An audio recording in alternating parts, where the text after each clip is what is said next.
This dude had a plan for the apocalypse. That's insane. Some pretty wise words from a 14-year-old, honestly. Even just having enough toilet paper was at some point a luxury. Bill, not schizophrenic. These are special circumstances. Hey guys, welcome back. I'm Jess the MD. Thank you so much for joining me. Today, we are jumping into episode 3 of The Last of Us.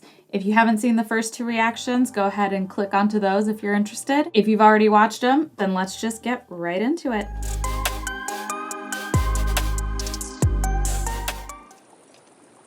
Look, I've been thinking about... I don't want your sorries. I wasn't going to say I'm sorry. I was going to say that I've been thinking about what happened. Nobody made you or Tess take me. Nobody made you go along with this plan. You needed a truck battery or whatever, and you made a choice. So don't blame me for something that isn't my fault. Some pretty wise words from a 14-year-old, honestly. Joel has clearly suffered a lot of loss in his life, and this is just another one on that awful, awful list. I think he's just still processing what has happened, and it's just really, really sucky. Holy shit. You flying one of those? A few times, sure. So lucky. Didn't feel like it at the time. Get shoved into a middle seat, pay $12 for a sandwich. Dude, you got to go up in the sky. Yeah, well, so did they. Funny how perspectives shift when crazy big things happen. Apocalyptic events happen. Even just having enough toilet paper was at some point a luxury.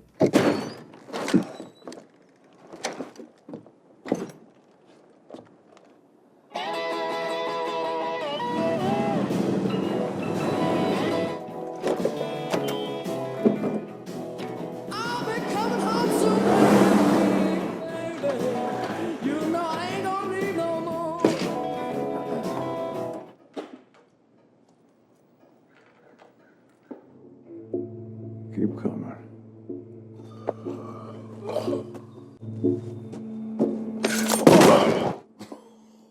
Oh. This dude had a plan for the apocalypse. That's insane. I guess all those zombie apocalypse video games have paid off in some ways, haven't they? I'm not infected. I'm really hungry. Haven't eaten in 2 days.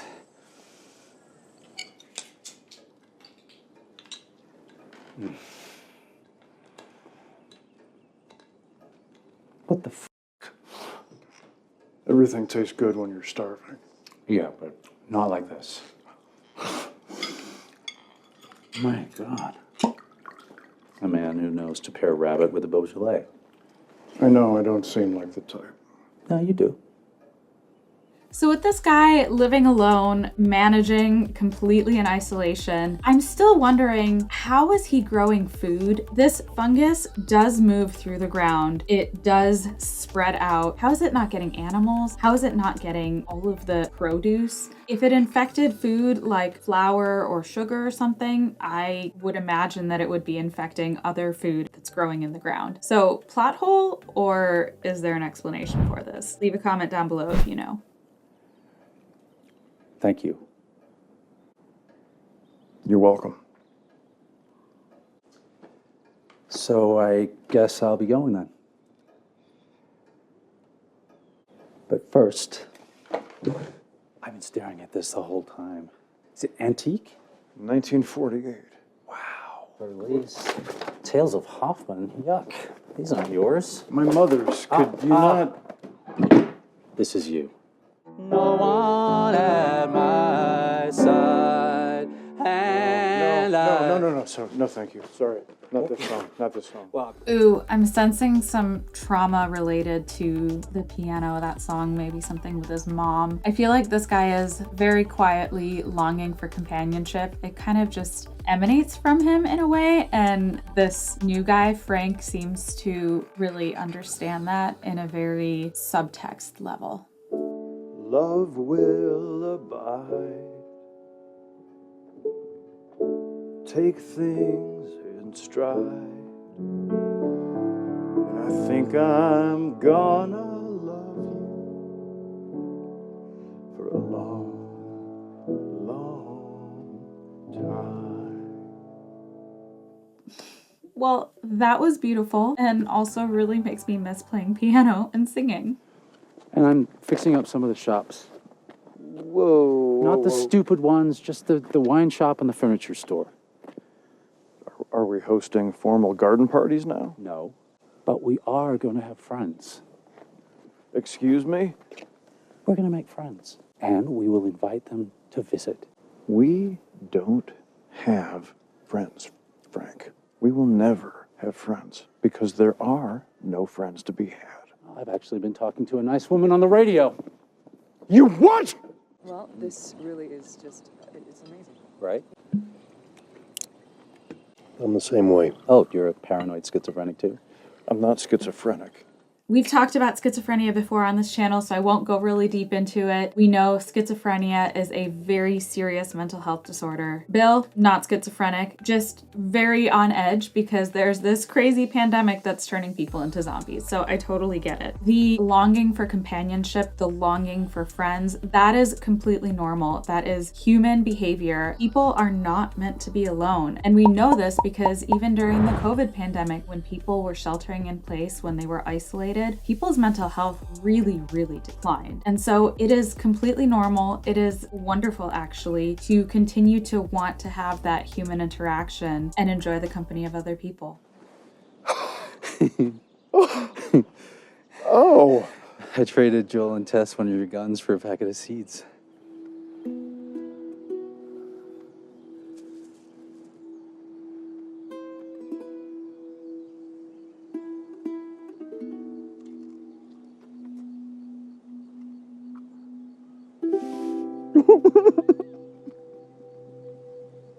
I can't imagine how that must feel. Finding other people that you can actually communicate with when you've been so isolated, and then getting to have some fruit or veggie or some sort of food that you haven't had in literally a decade. Yeah, I think that would move anyone to tears.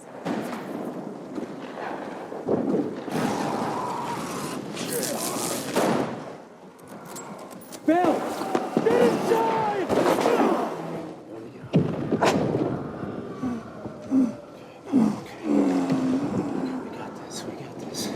I made a list for you. Tell me about the list. I have copies of all the keys. Good. Yeah. Call Joel. No. Oh, call Joel. Call Joel. These abdominal gunshot wounds can be so bad. Bill is not wrong for telling Frank, here's what you do, because he really thinks he's probably gonna die. I don't know, he might. It's uncertain at this point. But Frank is doing the right things. He's disinfecting, he's trying to look into the wound and see what's going on. A lot of times with these gunshot wounds, there's fragments of the bullets. It's not just one bullet in one spot. So it can be really, really catastrophic very quickly.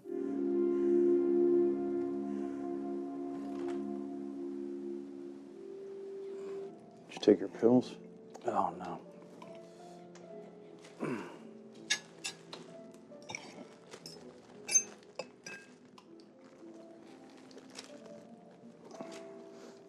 One orangey. A little whitey. Big roundy.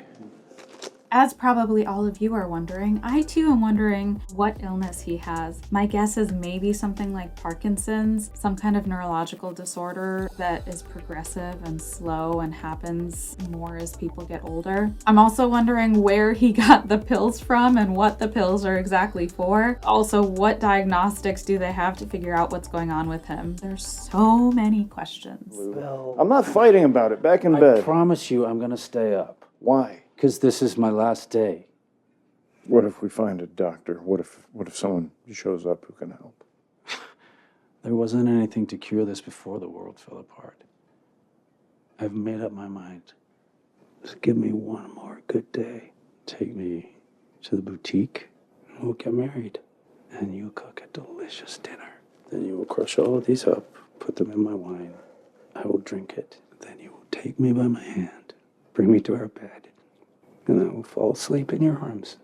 This is assisted suicide in a situation where this man is terminally ill. He's not going to get better from this, and he wants to have some semblance of control at the end. It makes sense. There's physician-assisted suicide. It's legal in a few states, and it's reserved for patients who are terminally ill. It's something, honestly, I would consider a mercy for someone who's only going to continue getting worse. There's no cure for what they have going on, and they're just going to suffer for the rest of their lives.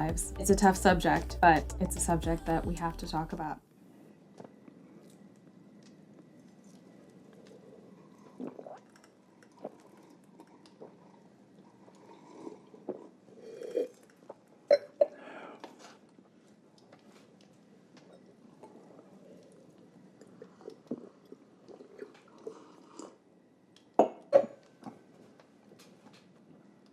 Why are there already pills in the bottle?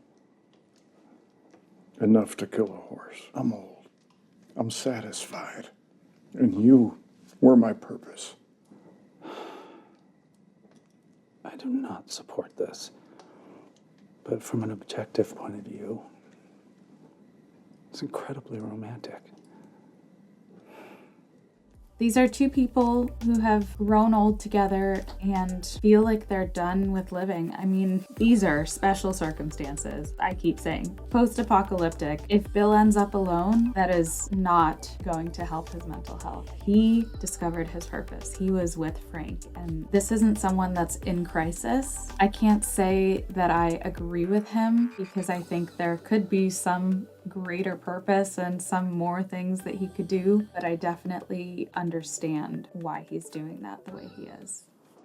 What the Bill? Frank? What if they're gone?